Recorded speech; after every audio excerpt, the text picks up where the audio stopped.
बहुत समय पहले मीनापुर छोटे से गांव में ममता नाम की बहुत ही गरीब औरत अपने बेटे लोकेश के साथ एक छोटे से घर में रहती थी।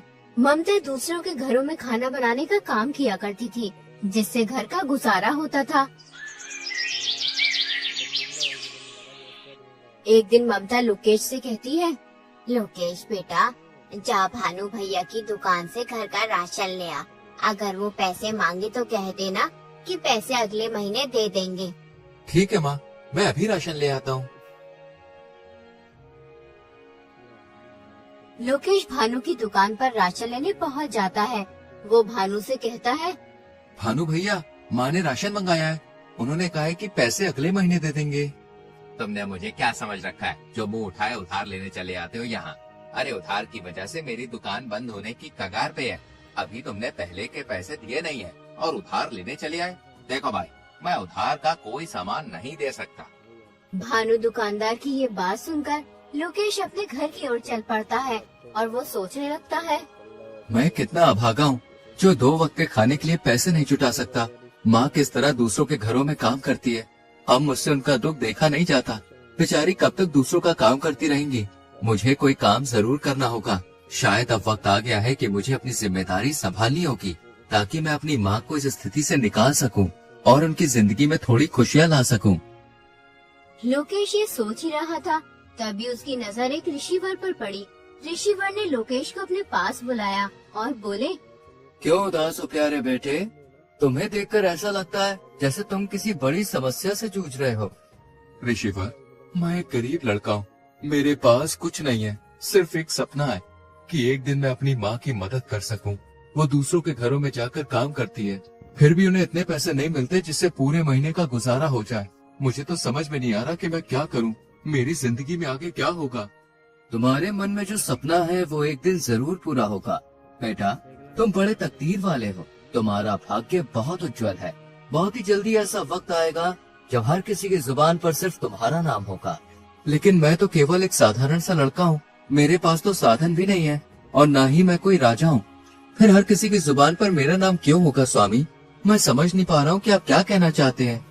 इस संसार में हर एक व्यक्ति की कहानी अनोखी होती है और तुम्हारी कहानी अभी शुरू हुई है। इतना कहकर ऋषिवर वहाँ से चले जाते हैं। लोकेश को उनकी कोई भी बात समझ नहीं आती है और फिर लोकेश भी अपने घर चला जाता है। बेटा, तू खाली हाथ क्यों चला आया? मैंने तो तुझे घर का राशन लेने भेजा था। माँ, भानु भैया ने उधार राशन देने के लिए मना कर दिया है। वो कह रहे थे कि मैं तुम्हें और उधारी नहीं दे सकता। तुम्हारे ऊपर पहले के ही बहुत पैसे हैं। कोई बात नहीं बेटा, मैं आज मालकिन से पैसे लेकर आऊंगी। तू भानु का हिसाब कराना। जा तू खाना खा ले। माँ, मैं खाना बाद में खाऊंगा। आप पहले मुझे एक बात बताओ। जब मैं रास्ते में आ रहा था तो मुझे एक ऋषिवर मिले थे। वो कह रहे थे कि मैं बहुत तकदीर वाला हूँ। कुछ ही दिनों में हर किसी की जुबान पर मेरा ही नाम होगा। मैं तो उनकी बात समझ ही नहीं पाया। अगर तुम्हें कुछ समझ में आया तो तुम मुझे बताओ माँ। क्या सच में उन्होंने ऐसा कहा? हाँ माँ, उन्होंने ऐसा ही कहा। बेटा, जब तेरा जन्म हुआ था तब भी एक ऋषि ने मुझसे कहा था कि ये तेरा बेटा बहुत भाग्यशाली है, बड़ा होकर ये राजकुमार बनेगा। लेकिन मैंने उनकी बात पर कुछ ध्यान नहीं दिया था। माँ, ये सब फिजूल की बातें हैं। भला एक गरीब माँ का बेटा राजकुमार कैसे बन सकता है? राजकुमार तो राजा का बेटा बनता है। तुम सही कहते हो लोकेश, लेकिन कभी कभी ये भविष्यवाणी सच भी हो जाती है। मैंने खुद अपनी आंखों से भविष्यवाणियों को सच होते हुए देखा है। हमारे गांव में सुनीता नाम की एक औरत ने एक बेटी और बेटे को जन्म दिया था। उन बच्चों की खुशी में उस औरत के पति महेंद्र ने आसपास के सभी गाँव में दावत की थी। वो औरत भविष्यवाणी में बहुत विश्वास करती थी, इसलिए उसने अपने बच्चों का भविष्य पूछने के लिए एक ऋषि को बुलाया। उस ऋषि ने उससे कहा, मैं तुम्हें इन बच्चों का भविष्य नहीं बता सकता और तुम्हारे लिए भी यही बेहतर होगा कि तुम कभी भी इन बच्चों का भविष्य जानने की कोशिश मत करना, वरना तुम्हारा ये खुशहाल जीवन पल भर में दुख में बदल जाएगा। लेकिन ऋषिवर, ऐसा क्या है इन बच्चों के भविष्य में जो आप हमें बताना नहीं चाहते? हमने तो ऐसा कोई पाप नहीं किया है जिसकी सजा इन बच्चों को मिले। कितनी दुआओं के बाद ईश्वर ने हमें ये 2 जुड़वा बच्चे दिए हैं। कृपया करके आप मुझे बताएं, इन बच्चों के भविष्य में क्या लिखा है? ठीक है, अगर तुम अपने बच्चों का भविष्य जानना चाहती हो तो सुनो, तुम्हारा ये बेटा बड़ा होकर अपनी जुड़वा बहन से शादी करेगा। ऋषि की ये बात सुनकर सुनीता के होश उड़ गए।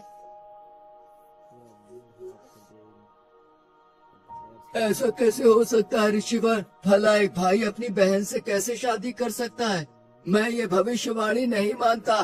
तुम झूठ बोल रहे हो। मैं आपकी बातों पर विश्वास नहीं कर सकता।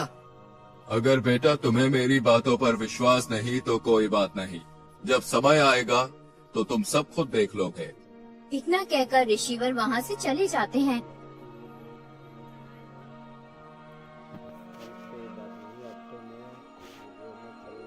फिर सुनीता अपने पति से कहती है, नहीं, ये तो असंभव है। मेरे बच्चे आपस में विवाह नहीं कर सकते। चाहे कुछ भी हो जाए, मैं ऐसा नहीं होने दूंगी।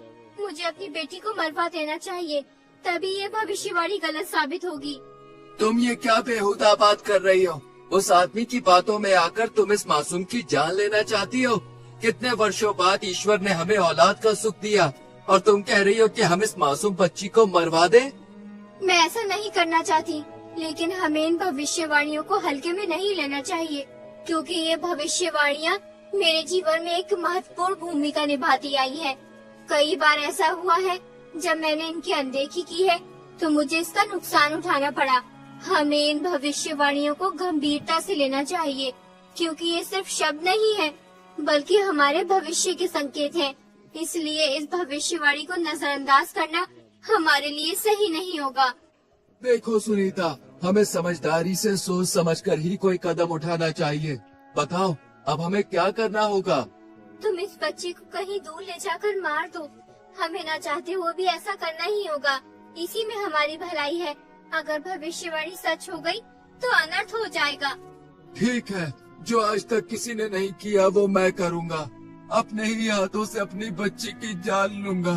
तुम इस बच्ची को किसी कपड़े में लपेट दो जिससे मुझ पर किसी को शक न हो।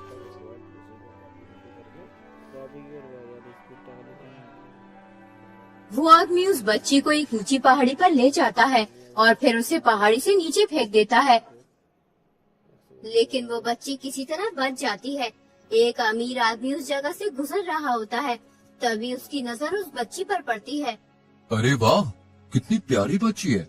लेकिन ये बच्ची इस जंगल में क्या कर रही है? इसे यहाँ पर कौन छोड़कर गया होगा? मुझे इसे अपने साथ लेके जाना चाहिए, वरना इसे कोई जंगली जानवर खा जाएगा। वो अमीर आदमी उस बच्ची को अपने घर ले जाता है। अरे कहाँ हो भाग्यवान, जरा जल्दी इधर आओ। ये देखो मेरे साथ कौन आया है। अरे ये किसका बच्चा उठा लाए हैं आप?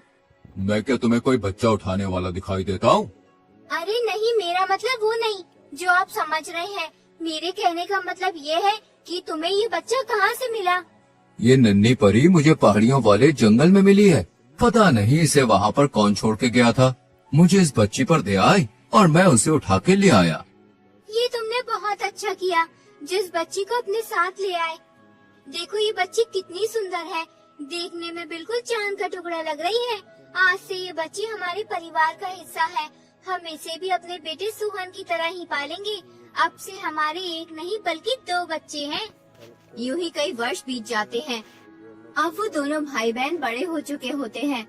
अपने बेटे को जवान होता देख सुनीता और उसका पति बहुत खुश होते हैं कि भविष्यवाणी गलत साबित हुई, लेकिन होना तो वही था जो तकदीर में लिखा था।